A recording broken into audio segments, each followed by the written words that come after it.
President Trump campaigned on executing the largest deportation operation in the history of the country, and he has already started to carry it out. Will the loss of millions of workers and spenders in the economy bring about a recession? That's what we're going to be looking at in today's video. Let's get into it. The U.S. housing market doesn't operate in a vacuum, and what happens in the broader economy can impact housing market supply, demand, and prices. In my last video on the U.S. economy, I highlighted how some of President Trump's policies could have adverse effects on the economy, potentially risking a recession. Today, we're looking at a specific example. What economic consequences could there be if Trump managed to deport all undocumented immigrants in this country?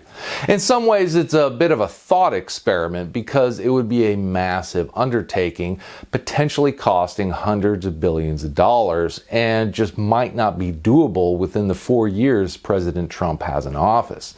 That being said, we're going to take a look at what it would mean for the U.S. economy if it did happen. I do want to say up front that I am not trying to take sides on the political issue of whether or not mass deportation should happen. I'm just trying to assess if it would have a noticeable impact to the U.S. economy if it did happen. Okay, first we need an estimate of how many undocumented immigrants are currently working in the country.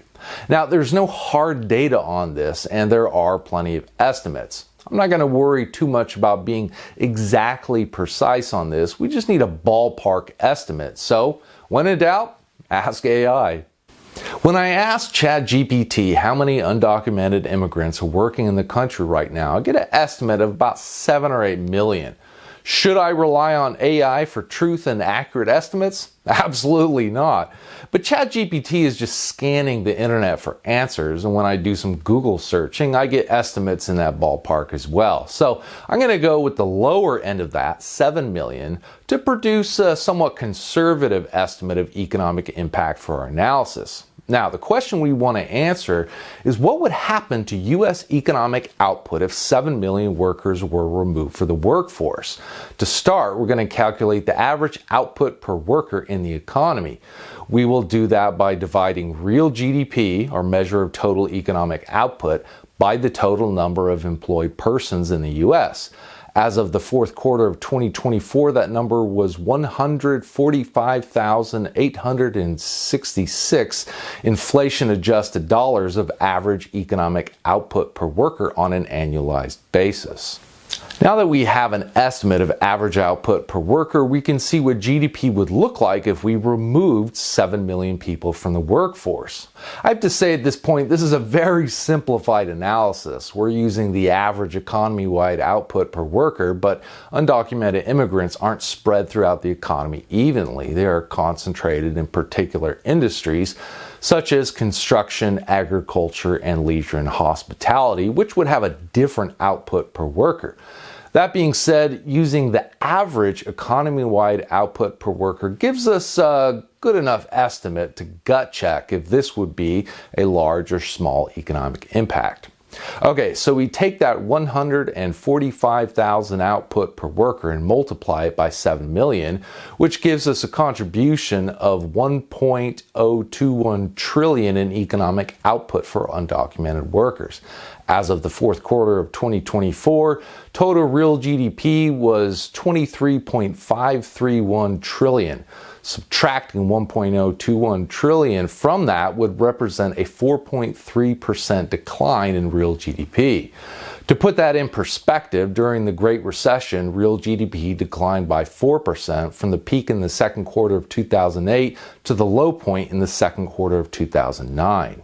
So, yeah, a decline of 4.3% would definitely be a large economic impact, larger than what we saw in the Great Recession. Again, this is a simplified example, but it does show that removing 7 million workers from the economy would have a noticeable impact. And this is just looking at the loss of economic output. There's also the drop in consumer spending that would take place. Undocumented immigrants spend in the economy like everyone else. They spend on housing, transportation, food, clothing, and other goods and services. We can do a similar calculation to estimate that impact as well. there are more undocumented immigrants spending in the economy than there are undocumented immigrants working in the economy. But for now, I'm going to stick with that 7 million figure to produce a conservative estimate.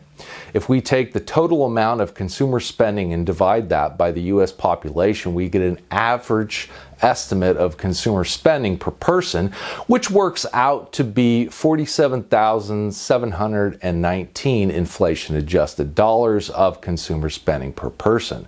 We multiply that by 7 million and we get a total of 334.035 billion in consumer spending by undocumented immigrants on an annualized basis.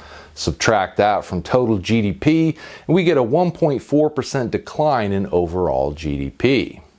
A 1.4% drop in GDP isn't like what we saw in the Great Recession, but it's still a big hit to the economy.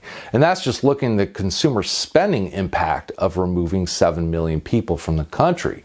There's also the big drop in GDP from removing workers producing goods and services in the economy. Again, I'm not trying to take sides on the political issue of whether or not the mass deportation of 7 million people should happen. I'm just pointing out that such a policy would not be insignificant from an economic perspective. It remains to be seen if President Trump will remove all undocumented workers from the country or how fast it could happen, but to say that it would not have an impact on the economy is, in my estimate, an uninformed opinion at best. But what do you think? Would mass deportations be a big hit to our economy, or am I missing something and it would actually provide some kind of boost to economic growth, or just have no consequence at all? Let me know in the comment section down below. Today, we were just looking at President Trump's mass deportation policy, but there are other policies like tariffs and Elon Musk's Department of Government Efficiency that seeks to cut government spending, and these could also have potentially adverse effects on the U.S. economy. I'll be doing an analysis of those in some upcoming videos as well, so if you don't want to miss those videos when they come out, make sure you're subscribed to this channel and hit that notification bell down below so you won't miss them when they come out. And if you found this video useful, don't forget to hit that like button on your way out to support the channel and help it grow. Thanks for stopping by. I'll see you in the next video.